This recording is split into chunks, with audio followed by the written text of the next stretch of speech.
Olá, professor Dimitri, como é que vai? Daniel, meu amigo querido, boa noite. Tudo bem? Como é que o senhor vai? Tá tudo em paz? Me, Tudo em paz. me escuta Show de bem? bola. Oi? Você me escuta bem? Eu estou te escutando bem. Eu até testei com o pessoal que tinha entrado, como é que estavam me escutando. E agora também eles podem se manifestar como é que estão te escutando, né? Isso, porque das últimas vezes aqui eu tive um problemazinho com o áudio. Eu tentei dar uma mudada hoje para ver se fica tudo perfeito, porque essa live com você é a live mais importante Né? desse período aqui da pandemia, tá? Não, eu aprendi a fazer live há 2, 3 semanas atrás, né? E uma coisa que eu estou aprendendo agora, quando eu vi a lista de temas que tu sugeriste para a live de hoje, eu não me dou conta quando marco a live como o Instituto Jurídico, o tema jurídico, tem questões polêmicas, né? É incrível. Isso. A complexidade, né, Daniel? E uma das coisas que a gente tinha combinado, o pessoal dizendo que o áudio tá bom, graças a Deus, né? O áudio tá funcionando bem. Uma das coisas que a gente tinha combinado, Daniel, era que nós iríamos de alguma maneira, né, embora seja quase impossível, mas de alguma maneira evitar um pouco a discussão sobre as questões da pandemia, porque a gente tem que concordar que está meio saturado. Isso não é Uhum. só saturado, está todo mundo meio tenso com isso, nervoso. A gente está precisando aproveitar esse tempo que a gente tem, esses contatos, para poder fazer um diálogo aberto, né, pensar sobre outras coisas específicas aí sobre a nossa matéria. Eu adorei a tua sugestão. O Daniel me convidou, gente. Eu queria dizer que o Daniel é, na minha opinião, um dos principais professores de direito de família que esse país tem. Eu já disse isso a ele várias vezes, não é missa de corpo presente. Daniel é um talento, é uma pessoa absolutamente humilde, é um gigante no conhecimento que ele tem, uma das referências nacionais em processo civil, minha grande referência na parte de recursos, e eu tenho a alegria de dizer que posso compartilhar vários projetos na área de direito de família, que Daniel é um cracaço nessa área de direito de família. Meu Não amigo é? pessoal, uma pessoa maravilhosa, professor da nossa pós aqui na Paraíba. Daniel, eu queria agradecer muito o seu convite, tá? Cumprimentar os seus alunos, a turma do Rio Grande do Sul que está aí contigo, a turma do Nordeste que está aqui com a gente, tá? Já vi alguns amigos entrando, né? Eu vi Fabiano por aí, Patrícia Rocha. Um beijo, Patrícia, para você lá em Alagoas, tá escutando a gente, tá certo? Eu tenho certeza que nós vamos ter um bate-papo maravilhoso, Daniel, aqui nessa 1 hora de live. É verdade, não, é muito legal o pessoal entrando. Eu vi até uma amiga minha do México aí, a Marte. Então, um grande saludo para a Marte de México e todos os demais É, amigos que estão por aí. E já vi um amigo aqui, tem umas 4 uniões estáveis. No final da live eu vou te perguntar essa história de união estável paralela. Não vou dar o nome, mas ele está metido aí no meio. Ô, Então, Daniel, gurizada, você falou nisso, me pergunta aí, até para a gente descontrair essa conversa. Você sabe, quem está assistindo a gente sabe que é verdade também, né? Que normalmente, quando a gente está ministrando direito de família na graduação, no final do semestre sempre tem gente que umas meninas que engravidam, né? É muito comum isso. Engravidam mais no período de direito de família do que nos outros períodos. Eu não sei bem porquê, mas provavelmente que os temas do direito de família, né, levantam aquelas discussões sobre afeto, etc. Nesse período de quarentena, a gente vai ver como é que isso se comporta. Então, eu vou fazer uma pesquisa aí com os alunos para saber quem engravidou nessa quarentena, para a gente poder fazer as estatísticas aí. Mas vai o lá, quem não. Daniel, conduz aí, puxa aí. Tá. Não, vocês vão ver logo a seguir que o professor Dimitri é um grande estudioso de estatísticas, do IBGE, de pesquisas de campo. Ele gosta muito de valorizar dados concretos antes de tomar as posições jurídicas dele. Então vamos começar o seguinte, professor Dimitri. Em tese, pelo que eu leio, a união estável foi concebida para ser uma união livre, uma união informal, uma figura que caminharia de uma certa forma, de uma certa maneira, distante do casamento, que é um ato mais solene, histórico no direito. Agora, essa informalidade da união estável vem sendo colocada em xeque pelas pessoas que desejam obter maior segurança com o Instituto da União Estável. Então, a minha primeira observação, ponderação que eu queria lhe ouvir é a respeito da contratualização da união estável. Quais são os pontos que são favoráveis, benéficos, os pontos que podem ser nocivos, dentro da ideia de estudar a união estável com analogia com os contratos? Bom, Daniel, eu vou responder pedindo licença mais uma vez para ir cumprimentando as mensagens, respondendo as mensagens. Ana Carolina fez um olhinho ali sobre a gravidez, né? Depois a gente vai conversar sobre isso, Ana. Mas eu queria mandar um beijo para a Rafaela Rojas, a doutora Rafaela, sua colega aí, conterrânea lá aí do Rio Grande do Sul. Foi minha colega num curso de aprofundamento em Direito de Família que nós fizemos na Universidade de Coimbra. Rafaela, um prazer lhe reencontrar por aqui, tá, Rafaela? Um beijo para você. Daniel, eu queria começar a explicação sobre essa relação que você faz entre união estável, o paralelismo com o casamento e, de maneira mais específica, sobre um tema que me interessa profundamente, né? Um tema que eu tenho estudado muito ultimamente, que é o tema da contratualização das relações de família. Eu queria começar lembrando um autor espanhol que eu gosto muito, um civilista espanhol chamado Carlos Martínez de Aguirre, um professor espanhol que eu sempre gosto de fazer referência ao trabalho dele e que, infelizmente, é um autor pouco lido ainda aqui no Brasil. Não tem os seus trabalhos ainda traduzidos para o português, mas como o espanhol é uma língua muito próxima da nossa, a gente consegue ler com certa facilidade. O professor Carlos Martínez de Aguirre, da Universidade de Zaragoza, na Espanha, ele tem um livro belíssimo, né, que me parece um dos livros mais importantes que a gente tem no direito de família contemporâneo. Eu, particularmente, gosto muito e releio sempre, se chama Diagnóstico sobre o Direito de Família. El Diagnóstico sobre o Direito de la Família. O Direito de Família. Esse livro, Daniel, ele é um livro impactante. O professor Carlos Martínez, ele mostra para a gente que o nosso tempo está invertendo um pouco a ordem das coisas. Nós nos acostumamos a imaginar que a união estável sempre estava andando de lado do casamento, mas tendo o casamento como a sua forma mestra, como a sua forma base, a modalidade padrão. É por isso que o nosso Código Civil ele tem mais de 100 e tantos artigos, salvo engano 122, artigos que falam diretamente sobre casamento, e tem 2 artigos ou 3 para falar de união estável. Essa construção histórica de que a união estável ela vinha como uma família de segundo plano, né? Uma família, um puxadinho de família, até que a teoria do direito civil constitucional conseguiu transformar essa família de segundo modelo numa família hierarquicamente equiparada do ponto de vista da Constituição. O professor Carlos Martins de Aguirre vem lá e diz o seguinte: nós agora estamos vivendo o período contrário. Nós agora estamos vivendo um período em que a união estável é que passa a ser cada vez mais a regra e que ela traz as conjunturas que a gente tem para pensar um casamento nos tempos modernos. Ou seja, Daniel, eu vou tentar dizer de uma outra forma para poder entrar nos requisitos mais específicos da matéria. Ao invés da gente, nos tempos atuais, trabalhar o casamento como sendo a regra base, a união estável como sendo o modelo alternativo, a tendência é o contrário, é que a cada dia o casamento tente simular cada vez mais as características da união estável.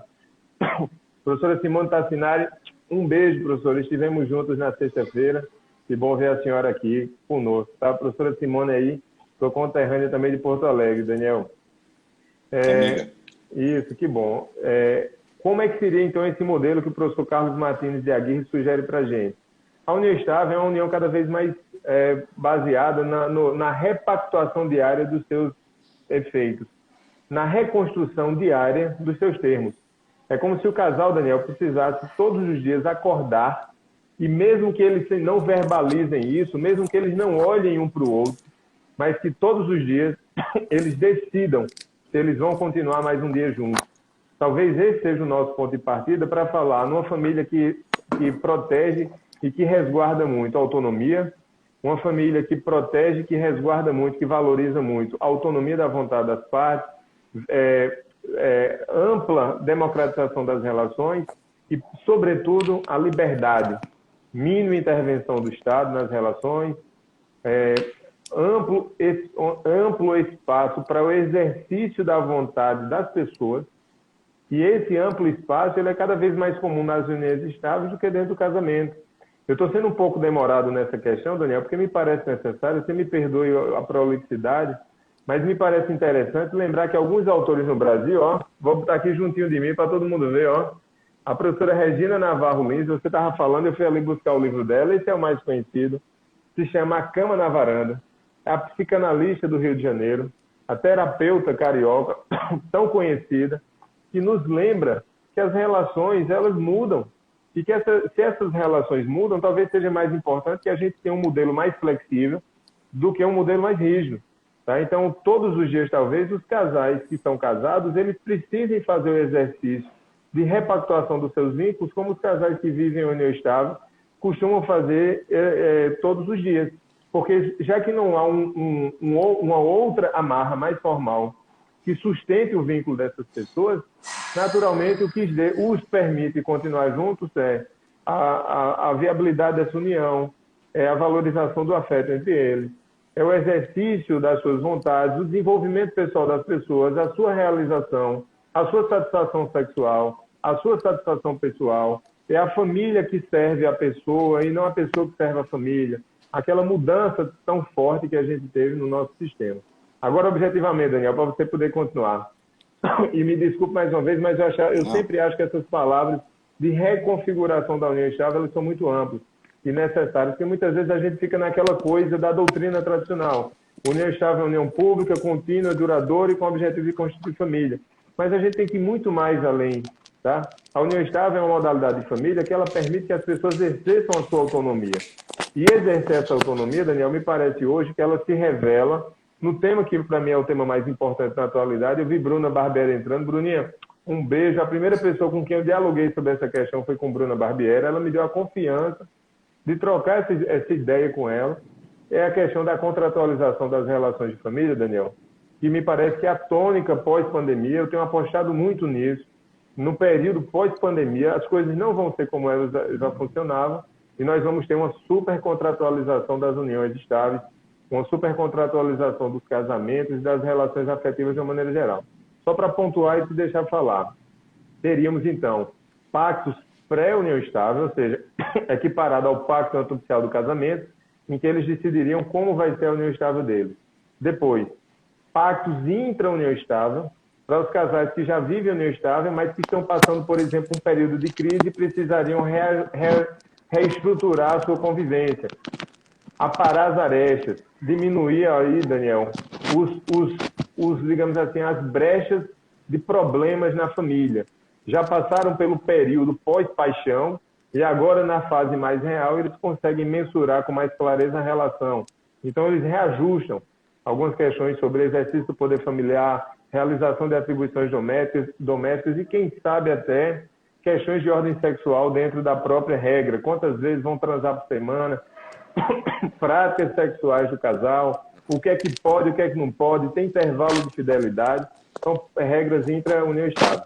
Depois a gente vem regras pré-dissolução de união estável, ou seja, regras voltadas para a contratualização do desfazimento dessa união estável. Às vezes são uniões estáveis longas, com filhos e bens, inclusive com as questões próprias da sua área, que são a possibilidade dos pactos de não processar, e, finalmente, as regras ou contratos pós-união estável, que são os contratos para casais que dissolveram a união estável, mas que têm filhos, têm pendências em relação a alimentos, que são muitas vezes sócios de uma empresa, né? A união estável se desfez, mas a empresa permanece. São médicos que atendem no mesmo consultório, tá? São pessoas que, por diversas razões, elas precisam continuar juntas. Eu acho que essas discussões, Daniel, elas são muito importantes para a gente entender que a união estável hoje, a união é um instituto em franca mudança. Maravilha. Eu anotei várias observações importantes aqui no meu caderninho, né? Eu gosto de usar caderninhos. E o que me chama a atenção, né? Oi? Eu também gosto muito de caderninho, de anotar essas coisas, adoro. Quando eu vou lecionar a união estável na graduação, eu retiro uma citação do professor Miguel Reale, de um texto do professor Miguel Reale. Eu gostava muito de ler o professor Miguel Reale, porque ele era colunista do jornal Estado de São Paulo.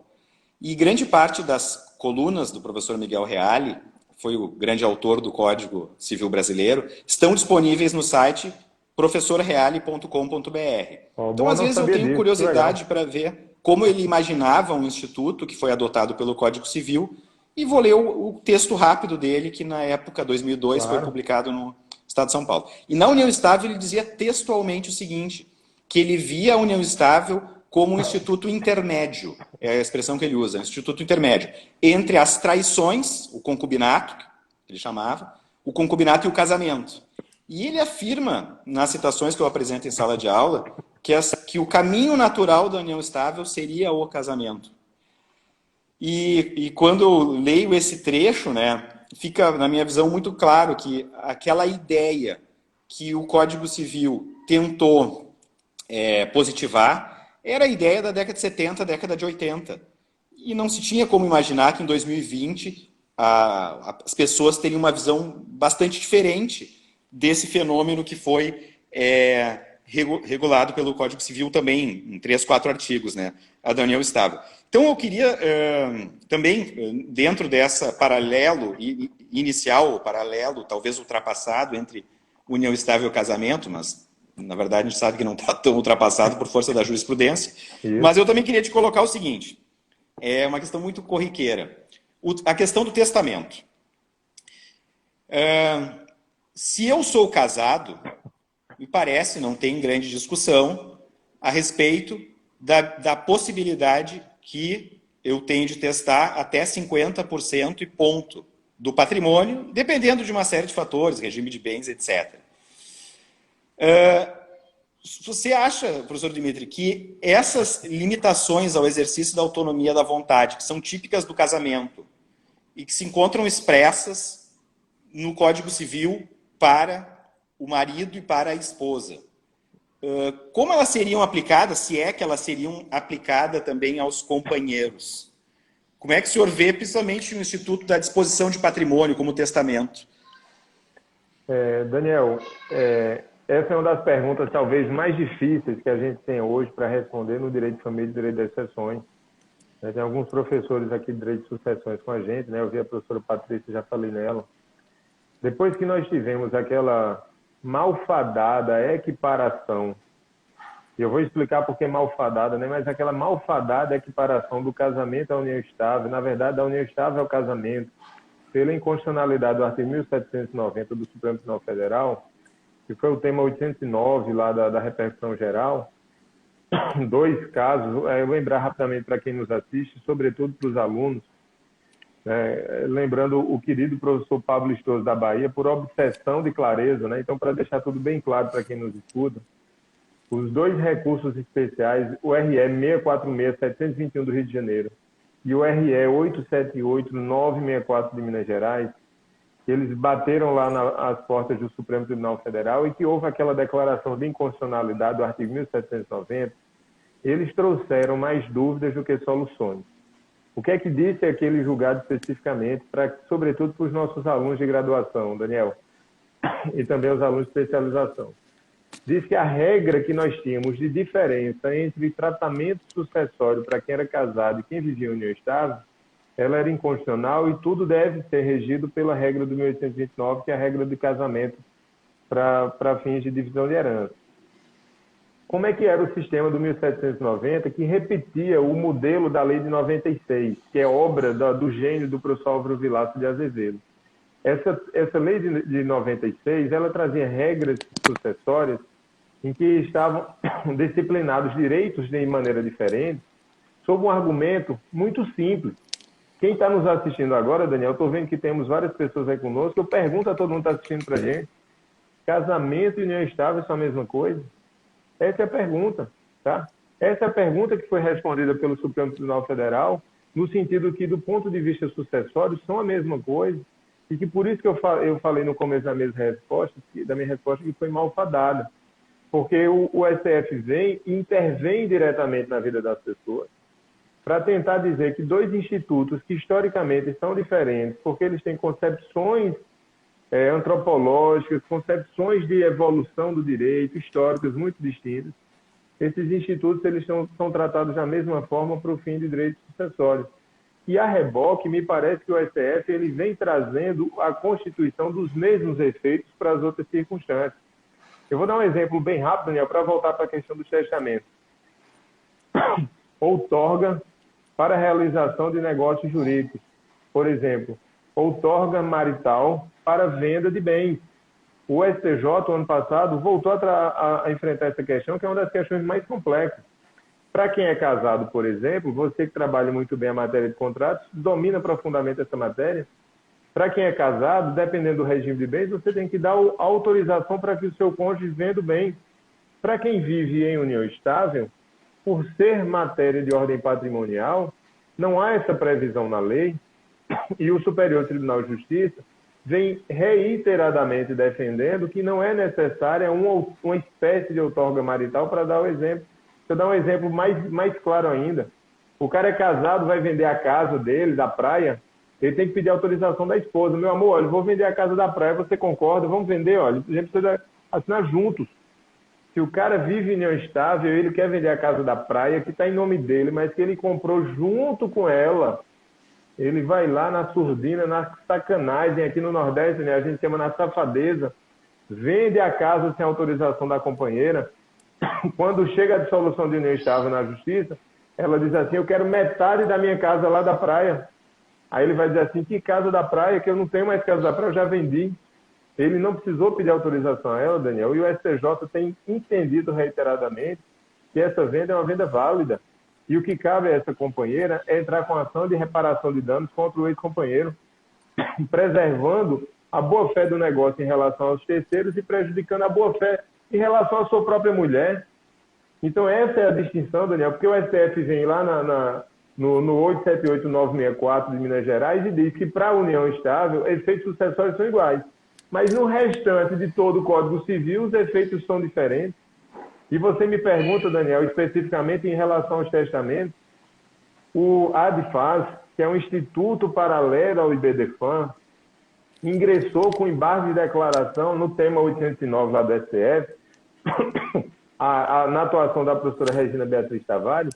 A ADFAS entrou com os declaratórios lá no 878-964 de Minas Gerais, e o STF entendeu que esse efeito ele se aplicava exclusivamente para o artigo 1829 e que não se aplicava, essa interpretação majoritária, não se aplicava ao 1845. Ou seja, o companheiro, para o STF, aparentemente, Daniel, sendo o objetivo na sua pergunta agora, ele não é herdeiro necessário, a despeito de fortíssima doutrina contrária e a despeito especificamente em relação ao que eu posso dizer, o que eu entendo que é família hoje no Brasil. Na minha concepção, não faz nenhum sentido você dizer que o cônjuge de casamento é herdeiro necessário e a companheira não é herdeiro necessário, mas não foi isso que o STF fez. O STF teve uma excelente oportunidade de pacificar a questão e não pacificou. Ela disse que a matéria se aplicava exclusivamente ao 1829. A professora Patrícia, que é profunda conhecedora de sucessões, está dizendo aqui, ó, ainda fazendo referência à memória legislativa do Código Civil, é verdade, Patrícia.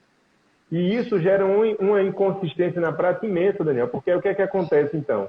O cara é casado, vai fazer testamento, só pode utilizar 50% do seu patrimônio, sua metade disponível. Se o cara vive em união estável e vai fazer testamento, segundo a interpretação dessa doutrina que eu referi, a qual me referi, e baseado nos embargos declaratórios do tema 809 do STF, ele pode utilizar todo o seu patrimônio. Dona Marli, um beijo para a senhora. Ele pode usar todo o patrimônio no testamento, Daniel. Professor Daniel, como é que eu funciono, então? Como é que faço no meu escritório? Se a pessoa chega para mim e diz assim, Dimitri, eu quero fazer um testamento, tá? Eu vivo em união estável com a minha mulher. É difícil dizer isso, mas baseado na interpretação do STF, eu vou recomendar a esse cara que ele utilize 100% do seu acervo e que ele esvazie um pouco as hipóteses de divisão de herança com a sua companheira, mesmo que seja uma companheira de muitos anos. Essa é na minha opinião, é um absurdo. Você sabe que nós fazemos parte aqui, eu, professora Patrícia e vários outros, fazemos parte do grupo de pesquisa do professor Paulo Lobo, e numa das reuniões do nosso grupo lá na Federal de Pernambuco, no Recife, foi questionado isso ao professor Paulo, e o professor Paulo tem uma visão, Daniel, que os efeitos da matéria da inconstitucionalidade do 1790, ele fica restrito ao direito sucessório e não se espraia pelas outras áreas do direito civil. Eu, particularmente, com todo respeito, não concordo. Mas é assim que o STJ vem analisando a matéria. Então, especificamente em relação à sua pergunta, se o cara que vive em união estável quer fazer testamento utilizando 100% do patrimônio, me parece que é plenamente possível que ele utilize 100% do patrimônio dele, porque há uma possibilidade expressa nos embargos declaratórios da repercussão geral do tema 809. Eu já estou anotando aqui isso aqui. Não interessante. Sei se eu me fiz claro, né, Daniel? Não, para mim bastante claro, uma das matérias mais polêmicas que se tem hoje aí nos tribunais, né? E uma bem Isso. parecida, uma outra matéria próxima, aproveitar então que estamos discutindo isso aí, é a questão do regime de bens na união estável, a equiparação ao regime de bens da comunhão parcial, que é a regra na união estável.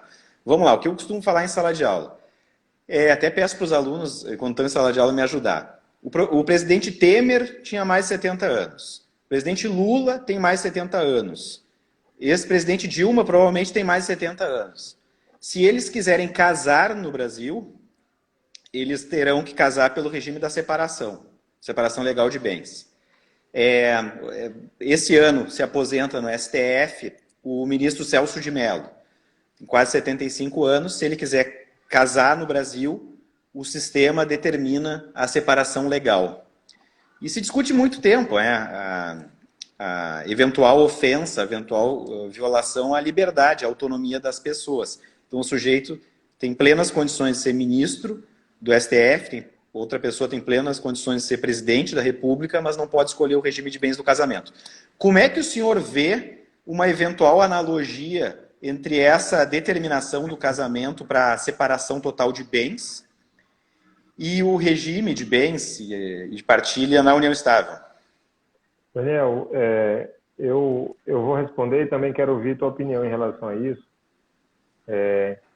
Concordo com a sua, como me parece que é a sua opinião, no sentido de que nós temos uma norma flagrantemente inconstitucional, que é a norma do artigo 1641, que impõe esse regime da separação de bens para as pessoas com mais de 70 anos. E antes de responder, muito rapidinho, eu queria lembrar o querido professor Zeno Veloso, o grande Zeno, né, nosso amigo querido, lá do estado do Pará, que ele diz que isso é uma troca de interesse. Um cara mais velho, por exemplo, com uma mulher mais nova, ou muito mais nova, aqui no Nordeste a gente diz que é o cara mais velho com a novinha, né? De repente o cara escolheu ficar com a novinha e quer gastar a grana que ele juntou na vida dele com a novinha, não tem nenhum problema em relação a isso. Não tem golpe do baú nesse caso, né? A gente falava muito em golpe do baú. Não tem golpe do baú, é uma troca de interesse. A novinha que é o dinheiro do cara e o cara que é a novinha. Então não vejo nenhum problema nisso. Entendo isso com muita naturalidade e acho que as coisas precisam ser ditas da maneira como elas são. É diferente se a gente tivesse os dois na mesma faixa etária. Como, por exemplo, um casal que vive em união estável há 20 anos, por exemplo, começaram essa união estável os dois com 50, e agora os dois lá com 70, 72 anos decidem fazer uma festa e matrimonializar, ou seja, contrair o casamento para ratificar aquela união.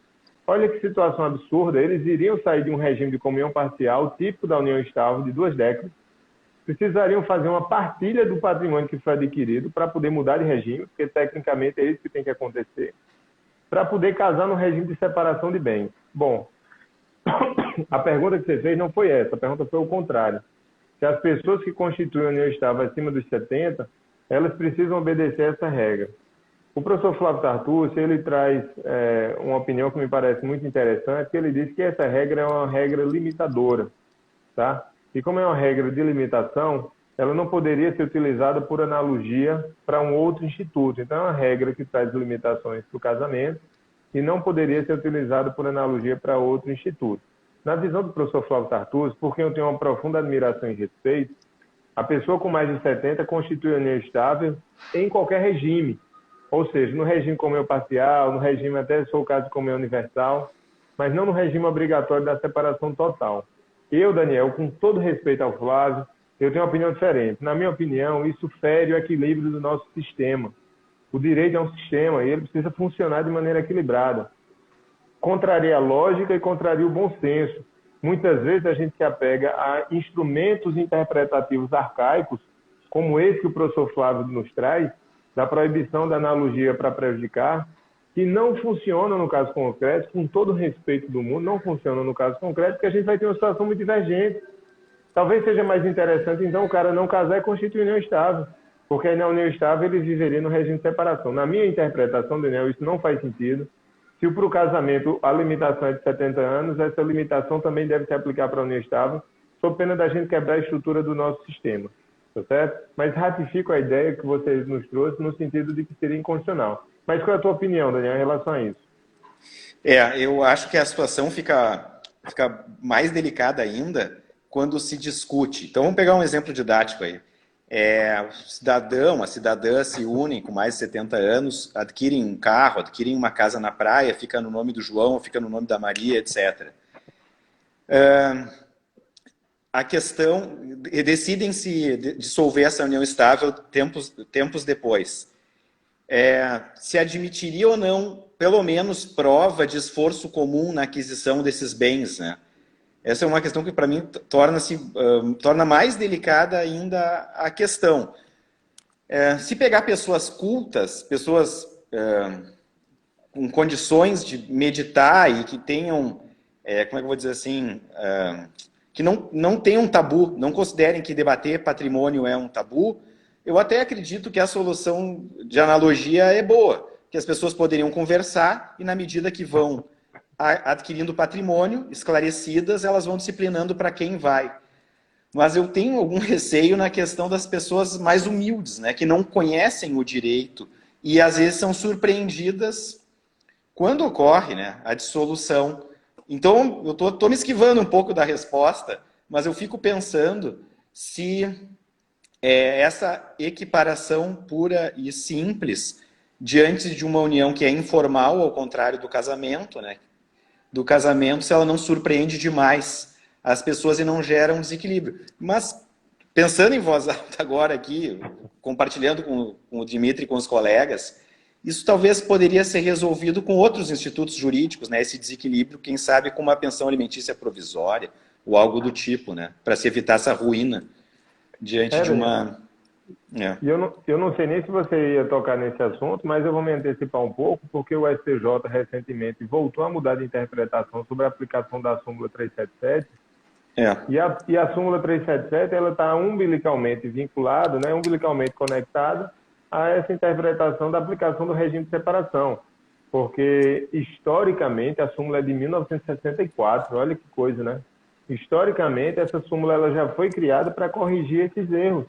Sobretudo, como você disse, Daniel, e disse muito bem, adorei o que você falou, que as pessoas humildes são aquelas que são mais surpreendidas na hora do fim do relacionamento. Pô, mas eu vivia no regime e tudo que a gente trabalhou para construir juntos, né? E o nosso esforço, né? E a dedicação que eu tive a casa, né? É uma regra que prejudica muito a mulher no Brasil, porque normalmente o patrimônio ainda fica no nome do homem. E a mulher, normalmente, muitas vezes, ainda fica muito mais em casa, cuidando dos filhos e dando espaço, fazendo degrau para o cara conseguir subir na vida e crescer. Então, é mais ou menos essa interpretação que eu tenho, Daniel.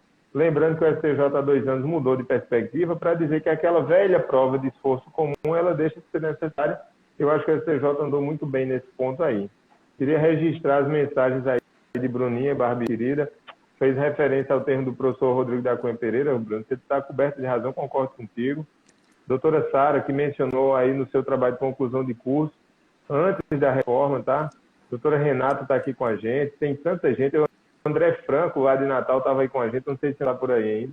Mas agora, Daniel, eu vou inverter. Agora eu quero te fazer uma pergunta. Tá certo? Lá vem. Vamos bagunçar aqui eu preparei para ti, eu ainda não fiz, hein? Vamos bagunçar as coisas aqui. Eu queria te fazer uma pergunta, que é uma pergunta complicada. Vou te deixar aí numa saia justa, mas eu quero muito escutar a tua opinião, que eu gosto muito das suas opiniões. Eu acho o professor Daniel Ustarrosa um dos caras mais ponderados com quem eu já tive a oportunidade de conversar. O Andrezão está por aí.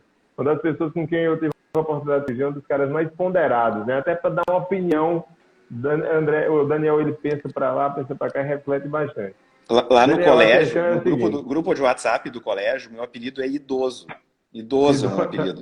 Porque tem os bolsonaristas e tem os pessoal do Lula que querem se matar no WhatsApp e eu tento apaziguar os dois lados ali, né? Legal. Então, vamos lá, é por isso. Em cima do muro. Bom, a pergunta é a seguinte. O direito de família brasileiro, ele se contorce, né?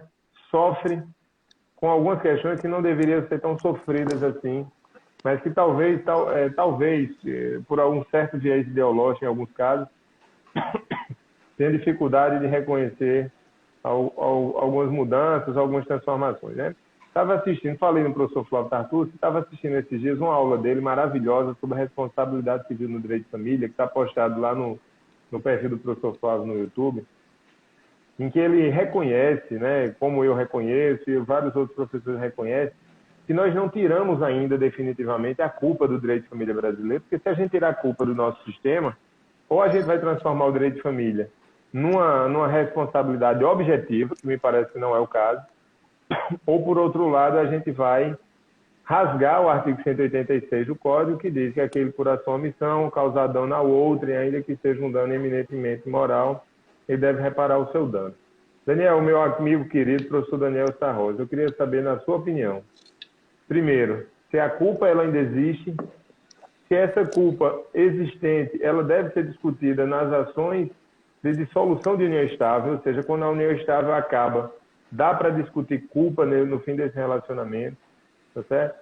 E daí para frente, se as consequências eventuais dessa culpa, elas devem ser aplicadas, como, por exemplo, a diminuição na critério de valorização dos alimentos, aquele tema que a gente trabalha junto de alimentos, inclusive especificamente a perda dos antigamente chamados alimentos civis, tá certo?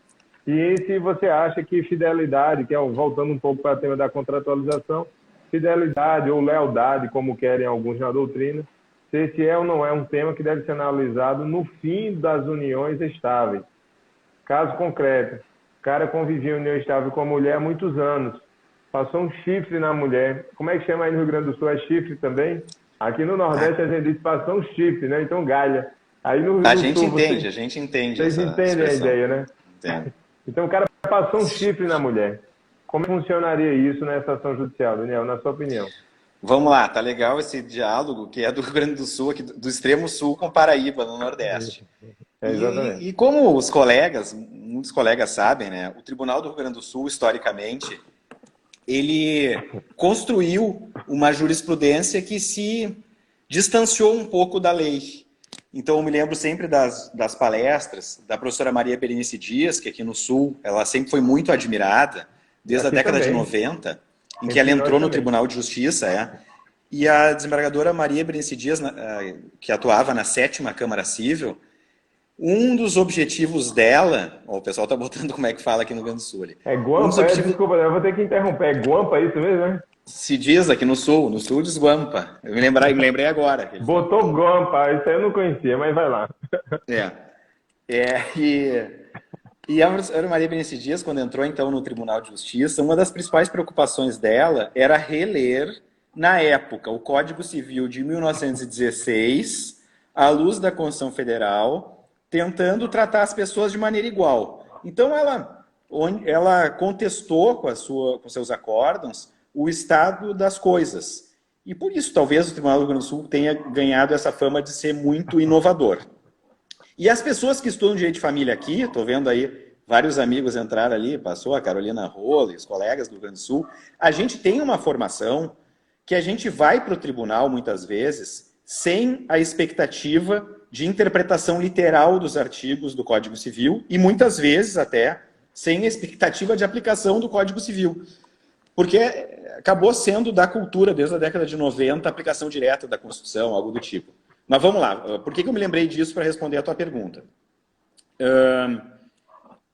Quando se falou da superação do princípio da culpa do direito de família, a primeira resposta que o Tribunal de Justiça do Rio Grande do Sul deu, com a qual eu concordo num primeiro momento, é a seguinte: teria sentido se discutir 4 anos, 3 anos, 5 anos, 6 anos, quem foi o responsável pelo final do casamento, transformando a ação de divórcio, a ação de separação judicial, em algo extremamente litigioso, com a oitiva de testemunhas que muitas vezes são próximas das partes, como o Carlos Lamas de Pelotas bem sabe, né? A rolar testemunhas que conhecem as partes, que são amigos e que depois do testemunho e juízo vão virar inimigos de uma delas. Aqui a gente chama lavagem de roupa suja, né? Lavagem de roupa suja, exatamente, aqui também. Então teria sentido aguardar uma audiência de instrução que demora 6 meses para ser aprazado, 1 ano para ser aprazado, agora na pandemia,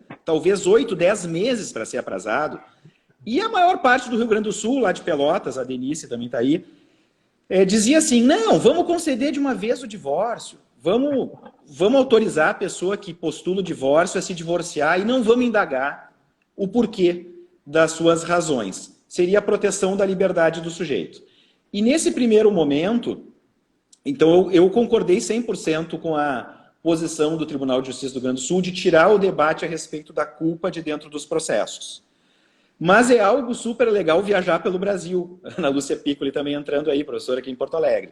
E andando pelo Brasil, o que eu fui sensibilizado em congressos com muitas coisas que eu escutei? Se a gente, a rigor, retirar o debate da culpa do processo de família, como é que a gente vai coibir, por exemplo, a violência doméstica? Que muitas vezes, para não dizer sempre, pode ter reflexo importante no deslinde da guarda dos filhos. Então, se eu, por exemplo, não puder ter o direito de fazer prova de que a minha cliente ou o meu cliente era reiteradamente espancado pelo cônjuge, no meu exemplo são os cônjuges, será que a minha prova na ação de guarda que tenta proteger a criança também não vai ficar debilitada?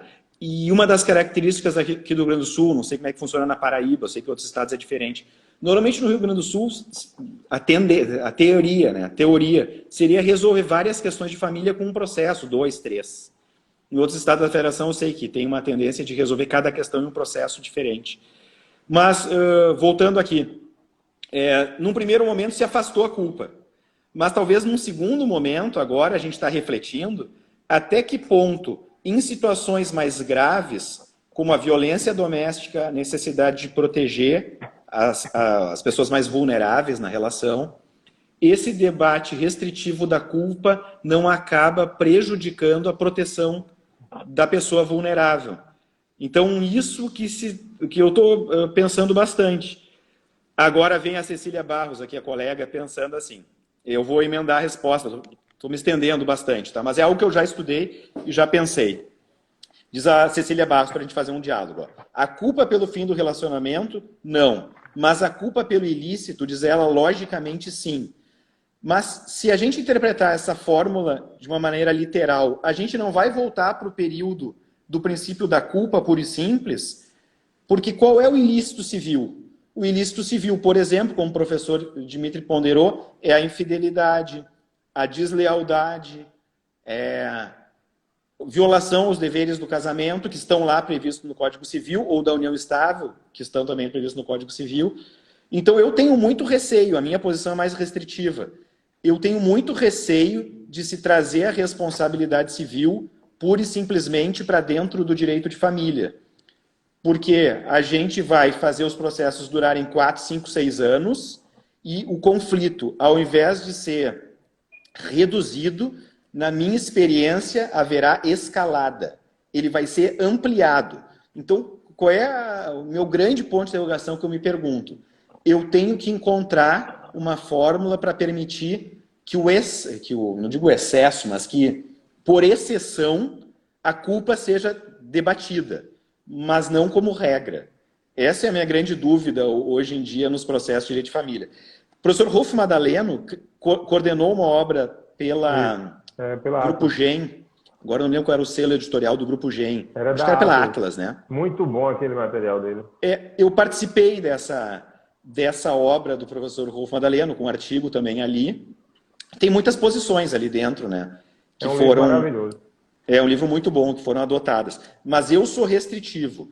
Eu não gosto dessa pura e simples invasão da responsabilidade civil no domínio da família, porque, na minha visão, isso vai colocar em xeque princípios constitucionais como a intimidade do casal e vai permitir que o Estado ingresse dentro da casa das pessoas. Não quero aqui justificar a violência doméstica, porque a violência doméstica, para mim, estaria autorizado a perquisição de forma, porque seria uma das exceções. Uma das exceções. Agora, se me perguntar qual é o rol dessas exceções, o meu rol não está formado. Uma é a violência doméstica, outra é a proteção das crianças e dos adolescentes.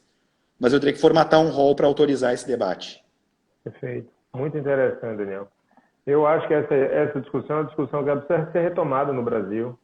Os clientes, eles continuam pedindo isso nos nossos escritórios, né? O cliente, quando ele chega pedindo isso, né?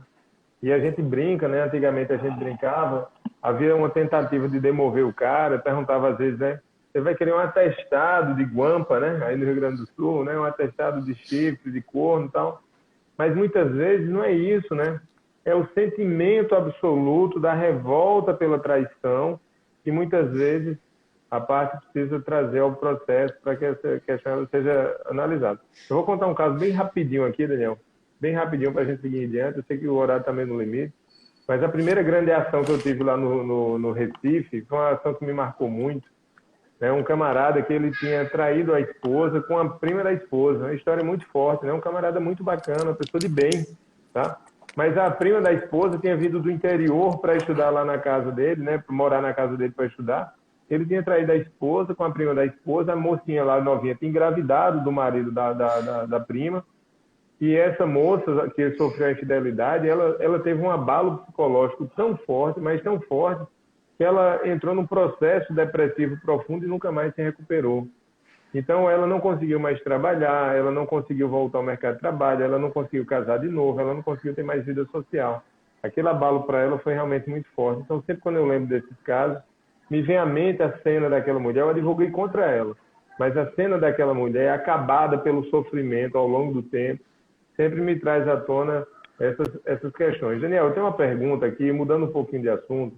Vou fazer uma outra pergunta para você, que foi a primeira pergunta que eu tinha recebido aqui hoje. Quando a gente divulgou no Instagram, eu divulguei hoje de manhã que ia fazer essa live. Eu recebi essa pergunta de uma pessoa lá de Salvador, na Bahia.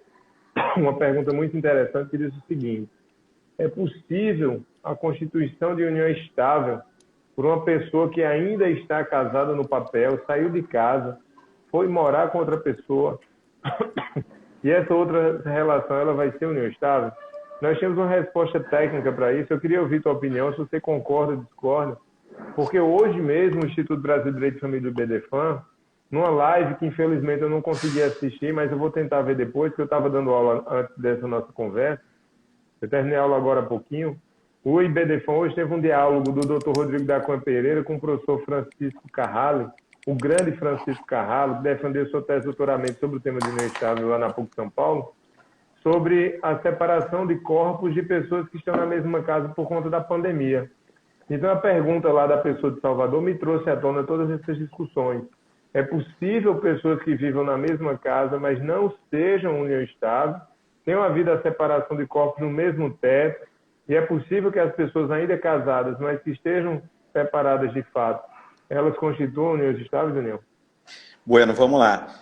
Nós temos, eu estou controlando aqui, temos mais 7 minutos, e eu sei que o Instagram nos derruba, né? Em 7 minutos, então a gente vai ter que encerrar. Vamos encerrar. Mas só falar assim, ó, a Fernanda Borges da Roça fez uma ponderação antes ali muito interessante, e eu só para responder o seguinte, para complementar a última pergunta. Se vem um cliente até mim e me diz que, por exemplo, é vítima de violência psicológica, que é o que a Fernanda Borges afirma, eu peço para o cliente que ele busque um profissional competente para atestar esta violência, que, na minha visão, com certeza, não é o advogado. Eu estudei direito, não tenho aptidão para atestar violência psicológica.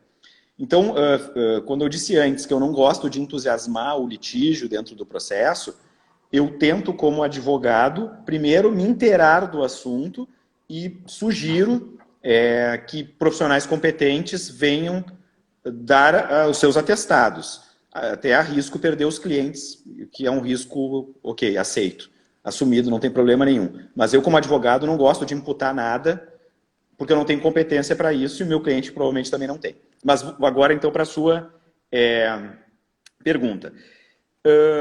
Se o casal vive no mesmo teto, e no Brasil a gente sabe que muitas pessoas não se divorciam, não se separam em razão dos efeitos econômicos. Tem a professora Cristiana Santos Ferreira, que estava junto com a gente, ela é especialista na análise do Law and Economics no direito de família.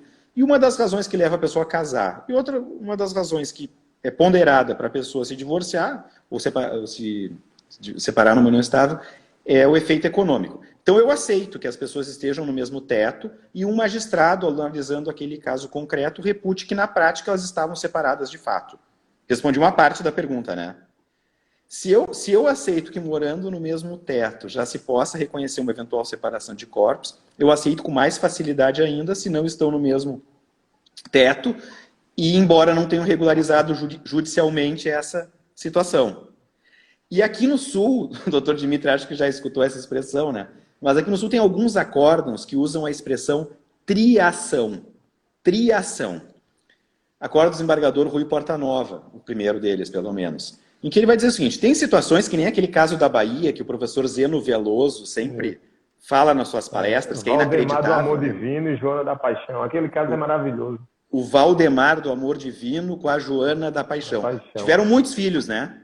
Isso, muitos filhos. Então, eles tinham uns 9, 10 filhos. Um cidadão com a moça, com a esposa, e mais 9, 10 filhos com a companheira. Isso. Eu diria que para esses casos extremos, na minha visão, eu sou simpático à ideia da triação, que é para regular o patrimônio de sorte que não seja uma pessoa totalmente penalizada.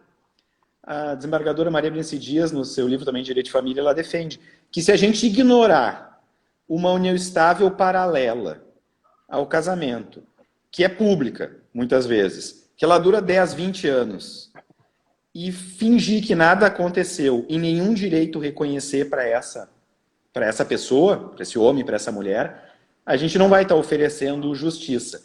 Os professores da Colômbia dizem que na Colômbia essa posição já é consolidada há bastante tempo, nos congressos internacionais eu escuto. Então, não sei se eu respondi as minhas 3 perguntas. Muito e queria lhe ouvir também, professor Dimitri. Temos mais 3 minutos. Com o senhor, os últimos 3 minutos. Vou ser bem rápido, Daniel, e vou responder e também vou agradecer para deixar para você encerrar, que a live é sua.